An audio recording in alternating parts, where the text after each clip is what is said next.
Once upon a time, in a quaint village, nestled deep within a dense forest, there lived a sweet little girl called Little Red Riding Hood. She was called so because she always wore a vibrant red hooded cloak that her grandmother had made for her.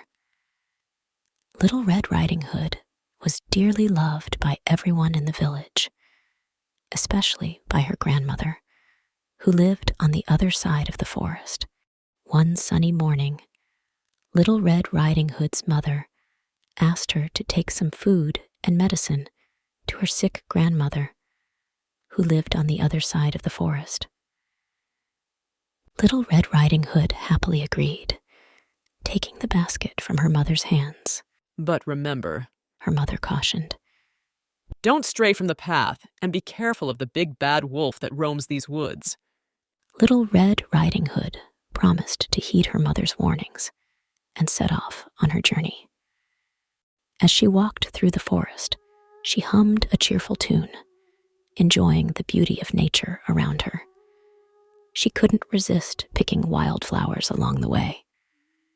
She lost track of time, and soon the path diverged. Unbeknownst to her, a cunning wolf had been watching her from the shadows, his eyes gleaming with hunger. The wolf approached Little Red Riding Hood and struck up a conversation. "Good morning, little girl," he said, his voice smooth as honey. "Where are you off to?" Little Red Riding Hood hesitated. She remembered her mother's warning, but couldn't resist the wolf's friendly demeanor. "I'm visiting my grandmother," she replied. "She lives in the cottage beyond the forest." The wolf's ears perked up. "Ah, your grandmother," he said, pretending innocence. "How lovely. And what do you have in that basket?" Little Red Riding Hood innocently showed him the bread, honey, and wine. The wolf's stomach growled, and his eyes narrowed.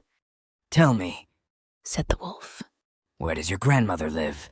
Little Red Riding Hood, still unaware of the wolf's true intentions, shared the location.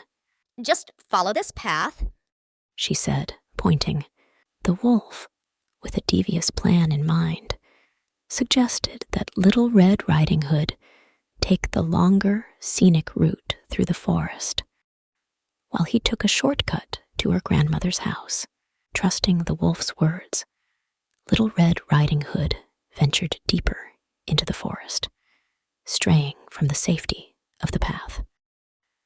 Meanwhile, the wolf dashed ahead, his paws barely touching the ground. He reached the grandmother's cottage first, knocked on the door, and imitated Little Red Riding Hood's voice.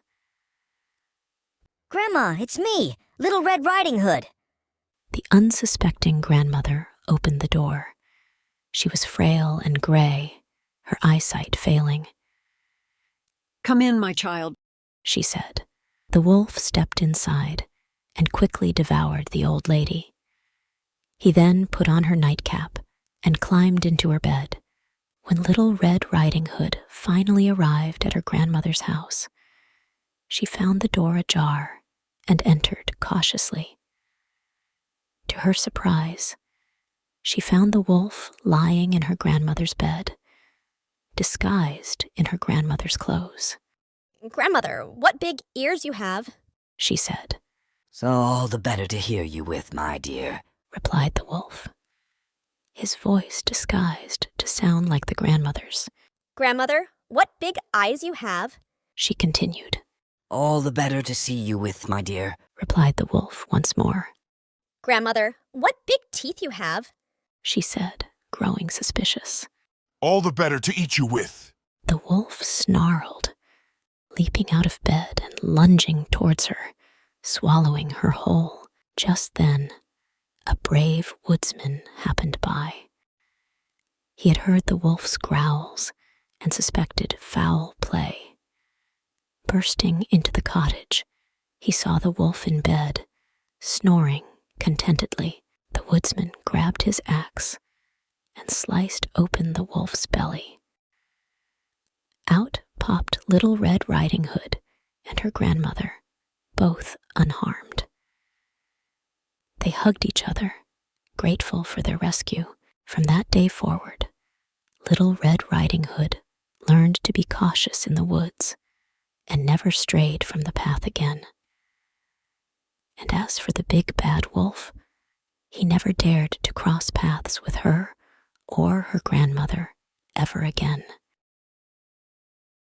The moral of the story is that appearances can be deceiving, and it's crucial to trust your instincts and be wary of those who may wish to harm you.